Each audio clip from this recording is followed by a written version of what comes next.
గెలుపుకునే గజ్జె అంటారు దీన్ని చంద్రబాబు నాయుడు గారికి. సీరియస్గా చంద్రబాబు నాయుడు గారికి ఆప్షన్ ఉందా? మద్దతు ఉపసంహరించే ఆప్షన్ ఉన్నదా?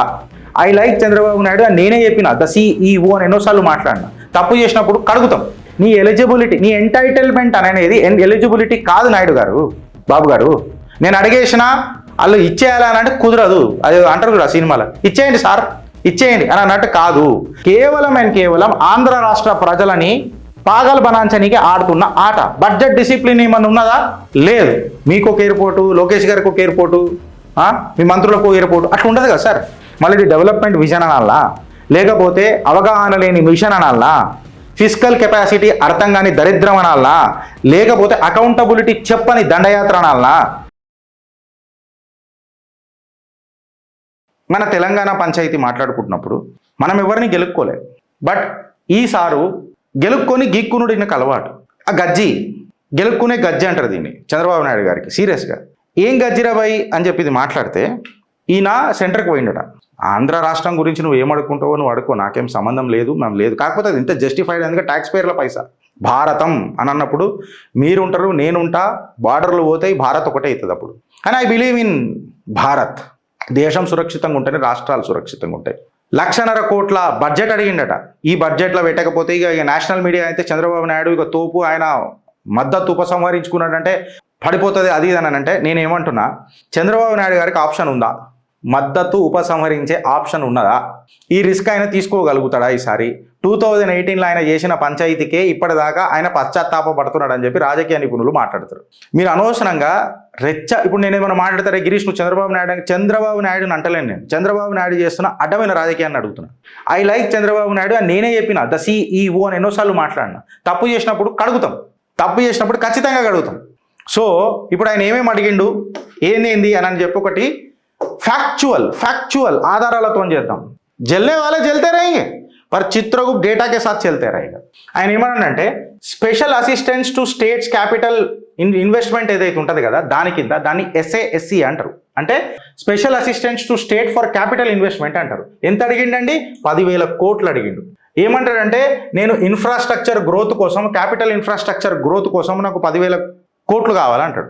అయితే సార్ గుర్తుపట్టుకోవాల్సింది ఏంటంటే special assistance to states for capital investment ఏదైతే ఉంటుంది కదా SASCI, ఇప్పటి నుంచి మనం SASC అనుకుందాం షార్ట్ ఫామ్లో.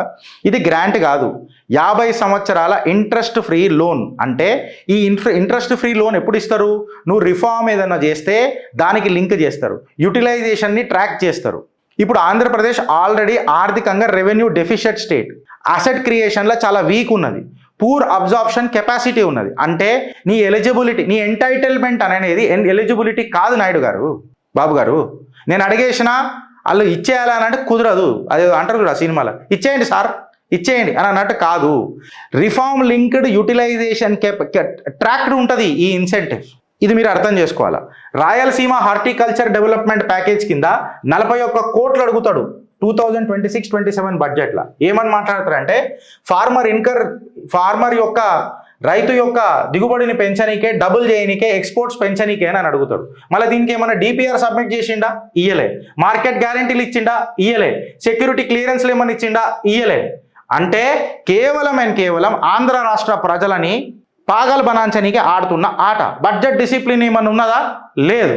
ఒక రిపోర్ట్ సబ్మిట్ చేసినావా? లేదు. మార్కెట్ గ్యారంటీ ఇచ్చినావా? లేదు. ఇది ఇవ్వకుండా డగడగడగడగడ దండోరా కొడితే అవుతుందా? Polavaram Nallamala project link project కింద సెంట్రల్ బడ్జెట్ సపోర్ట్ అడిగిండు. గోదావరి వాటర్ డైవర్జన్ చేస్తాడట. అయితే ఇప్పుడు గోదావరి పోలవరం నల్లమల్ల అనేది బనకచెర్ల 2.0. బనకచెర్ల అని పెడితే ఏడ బంక అవుతుందో అని చెప్పి బద్దలు భాషంగా ఏడైతే రాజకీయంగా కానీ దీని పేరు మార్చి పోలవరం నల్లమల్ల అని పెట్టిండు. దీనికి ఏం చేసిండు? ఇది ఇంటర్ స్టేట్ ప్రాజెక్టు. అంటే తెలంగాణ కూడా ఆధారపడ్డది, ఆంధ్ర కూడా దీని మీద ఆధారపడ్డది.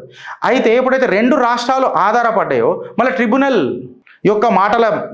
దగ్గర పంచాయతీ పెట్టినావా? సెంట్రల్ వాటర్ కమిషన్ అప్రూవల్ తీసుకున్నావా? ఎన్విరాన్మెంటల్ క్లియరెన్స్ తీసుకున్నావా? తెలంగాణ కన్సెంట్ తీసుకున్నావా? అంటే ఇవన్నిటిని ఉల్లంఘన చేసి నాకు నీళ్లు కావాలి, నాది గడుక్కోనీకే నాకు 3 లీటర్ల నీళ్ళు కావాలా, 30 లీటర్ల నీళ్ళు కావాలా అని అంటే, నేను గడుకోనికి 3 లీటర్ల నీళ్ళు అయితే నువ్వు గడుకోనికి 30 లీటర్ల నీళ్ళు ఎట్లయితే అని చెప్పి నేను అడుగుతాడు కదా. ఈ కడుక్కునే పంచాయతీల ఖజానాని కడిగేస్తానంటే బాబు గారు మీరు CEO అండి, ఎట్లా? విశాఖపట్నం మెట్రో, ఇగో ఇదైతే నాకైతే ఎక్కడికి నవ్వాలో నాకు అర్థం కాలేదు. విశాఖపట్నం మెట్రో రైల్ ప్రాజెక్ట్కి సెంట్రల్ శాంక్షన్ ఫండ్స్ కావాలా అని చెప్పిండ్రు. సరే, అర్బన్ మోడర్నైజేషన్ అని చెప్పి నేను విశాఖపట్నానికి ఇద్దాం. అయితే మెట్రో ప్రాజెక్ట్ రావాలంటే మీరు చీఫ్ ఎగ్జిక్యూటివ్ ఆఫీసర్ అని చెప్పి చెప్పుకుంటారు సార్ మీరు. మళ్ళీ చీఫ్ ఎగ్జిక్యూటివ్ ఆఫీసర్ అనే మనిషికి కెపాసిటీ యూటిలైజేషన్ తెలియకపోతే ఎట్లా? మేమేదో కోన్కిస్కా గొట్టంగాల్లో ఏదో చదువుకొని ఇంత నేర్చుకుంటే మళ్ళీ మీరు ఇంత అడ్మినిస్ట్రేషన్ చేసిన వాళ్ళకి మీకెంత ఉండాలా? ఇప్పుడు నేను ఏమంటున్నా అంటే అర్బన్ మోడర్నైజేషన్ అన్నప్పుడు మళ్ళీ మెట్రోకి పాపులేషన్ డెన్సిటీ చూడాలా, రైడర్షిప్ వయబిలిటీ చూడాలి, అంటే ఎంతమంది ఎక్కుతారు ఎంతమంది దిగుతారు అని, స్టేట్ ఈక్విటీ కాంట్రిబ్యూషన్ చూడాలి, అంటే రాష్ట్ర ప్రభుత్వం ఎంత భరిస్తుందో చూడాలి. ఆల్రెడీ ఆంధ్ర రాష్ట్రం రెవెన్యూ డిఫిషిట్ ఉన్నది. కరెక్ట్గా చెప్పాలంటే అన్ఫినిష్డ్ క్యాపిటల్ సిటీ ఉన్నది. క్యాపిటల్ సిటీ మీద ఇంకా అన్ఫినిష్డ్ ఉన్నది. అయితే మెట్రోకి ఫైనాన్షియలీ మీకు ఎట్లా వయబుల్ అవుతుంది? ఇది ఫిజికలీ ఇర్రేషనల్ అవుతుంది. దాని తర్వాత సరే విశాఖపట్నం, ఇంకా నేను అప్పటికి ఒప్పుకుంటా విశాఖపట్నానికి ఇయ్యొచ్చు అని ఒప్పుకుంటా విశాఖపట్నానికి. నేను పోయినా కాబట్టి, నేను చూసినా కాబట్టి బాబు గారి సైడ్ నేను బెనిఫిట్ ఆఫ్ డౌట్ ఇస్తా. ఆయన ఏమంటాడు, విజయవాడ మెట్రో రైల్ ప్రాజెక్టు కూడా కావాలని అంటాడు. సెంట్రల్ని ఫండ్ అడుగుతాడు, అర్బన్ ట్రాన్స్పోర్ట్ అంటాడు. వైజాగ్ మెట్రోదే నువ్వు రిపోర్ట్లు సబ్మిట్ చేయలే ఫైనాన్షియల్ అవైలబిలిటీకి. నీకు క్యాపిటల్ సిటీ తయారైందా అమరావతి అంటే ఇంతవరకు కాలే. ఆపరేషన్ అండ్ మెయింటెనెన్స్ ఏమైనా రెడీ చేసినావా నువ్వు అని అంటే అది కూడా చేయలేదు. ఎందుకంటే metro rail high operation and maintenance ఉంటుంది. మళ్ళీ సబ్సిడీ బర్డన్ ఎవరు తీసుకుంటాడు? ఏమని చెప్పింది అని అంటే, ఇట్లాంటి ఏదో ఇన్ఫ్రాస్ట్రక్చర్ కావాలా అని చెప్పి నువ్వు పబ్లిక్ అసెట్స్ని మొత్తం ఇట్లా తీసుకొని నీకు అవసరం ఉన్న దగ్గర పెట్టు, కానీ కావాలనంటే ఎట్లా? ఇప్పుడు నేను ఈడికైనా ఆడికి కొనికి ఒక కారు అవసరము, నా ఫైనాన్షియల్ బర్డన్ నా ఫైనాన్షియల్ కెపాసిటీ ప్రకారం నేను ఈ కారు కొనుక్కుంటా. బట్ ఫైన్, మర్సిడీస్ కూడా కొనుక్కోవచ్చు, ఆడి కూడా కొనుక్కోవచ్చు, బెంట్లీ కూడా కొనుక్కోవచ్చు, రోల్స్ రాయిస్ కూడా కొనుక్కోవచ్చు, కొనుక్కోలేమని అంటలేము. బట్ నా స్తోమత ఉండాలి కదా, కొనుక్కున్న ఆ రోడ్లు కూడా చక్కగా ఉండాలి కదా నాకు తిరగనీకే. ఇది ఎట్లున్నది తెలుసా? నేను ఓల్డ్ సిటీ గలీలలో చార్టర్ ఫ్లైట్ కొనుక్కొని నేను అది రన్వే చేస్తా అంటే కుదురుతుందా? పోర్ట్స్ అండ్ షిప్పింగ్ క్లస్టర్ కాడుకొద్దాం. ఇంగ్లా నేను ఏం మాట్లాడాలని నాకు అర్థమవుతలేదు.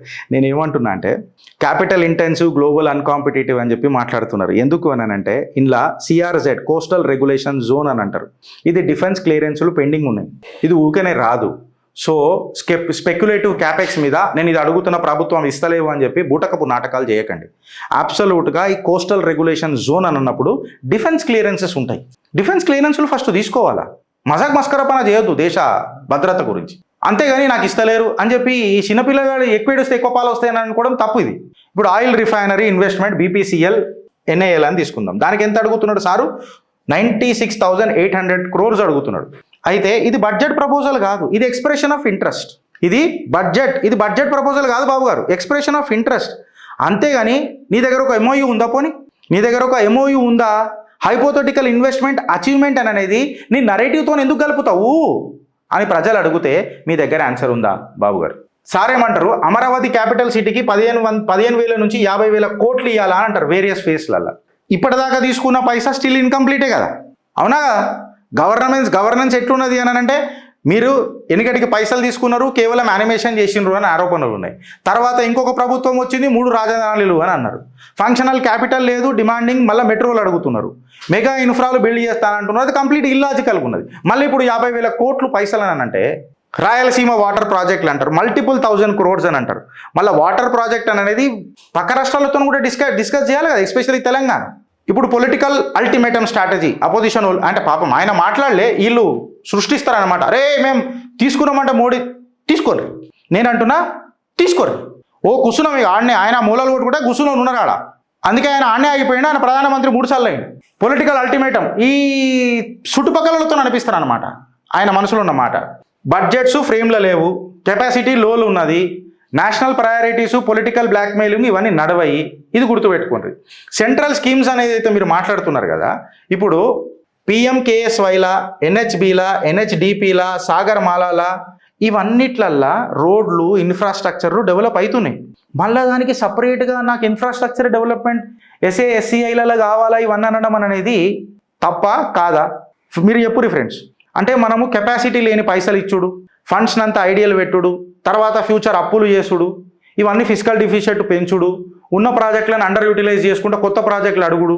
ఆ గన్నవరం పోర్టే చక్కగా నిలబడలేదురా, ఇంకా కాలేదురా బాయ్ మొత్తము, అది దాని కెపాసిటీ కాలేదంటే ఇంకా 3 ఎయిర్పోర్ట్లు చేస్తారట. అంటే ఇప్పుడు ఇది ఎట్లున్నదంటే మీకు ఒక ఎయిర్పోర్టు, లోకేష్ గారికి ఒక ఎయిర్పోర్టు, మీ మంత్రులకు ఒక ఎయిర్పోర్టు, అట్లా ఉండదు కదా సార్. కుటుంబం ఎంత పెద్దగా ఉంటే బాలయ్య బాబుకి ఒక ఎయిర్పోర్ట్, అట్లా ఉండదు కదా. కుటుంబం ఏముంటుంది అట్లా ఉండదు కదా. పోనీ మీ మినిస్టర్లు అనుకుందాం, అట్లా ఉండదు కదా. రాష్ట్ర పైసాన్ అనేది మీ పైసా లెక్కనే చూడాలా, అప్పుడే కదా కుదురుతుంది. ఇప్పుడు ఈయన SASCI అలొకేషన్స్ అంటారు కదా ఫ్రెండ్స్, నువ్వు చిన్న చిట్టా రెడీ చేసి పెట్టిన, ఎందుకంటే డేటా పెట్టకపోతే మళ్ళీ మా మీద ఏడ్స్ వస్తారు కదా. ఈ స్పెషల్ అసిస్టెన్స్ టు స్టేట్ అనేది ఇది గ్రాంట్ కాదు, ఇది లోనే. ఇది లోన్లే. నువ్వు DPR ఇవ్వకుండా, క్లియరెన్స్ ఇవ్వకుండా, ఫిజికల్ డెఫిషియెంట్లు చూపెట్టకుండా, ఇంటర్ స్టేట్ లీగాలిటీలు పక్కకు పెట్టి, ఫంక్షనల్ క్యాపిటల్ సిటీని పక్కకు పెట్టి, నువ్వు ఏదో అడ్డమైన ఇన్వెస్ట్మెంట్లు పెట్టేసి అవి బడ్జెట్ అచీవ్మెంట్లు కావాలని అంటే రాష్ట్ర మొరాలిటీ అనేది తగ్గుతుంది.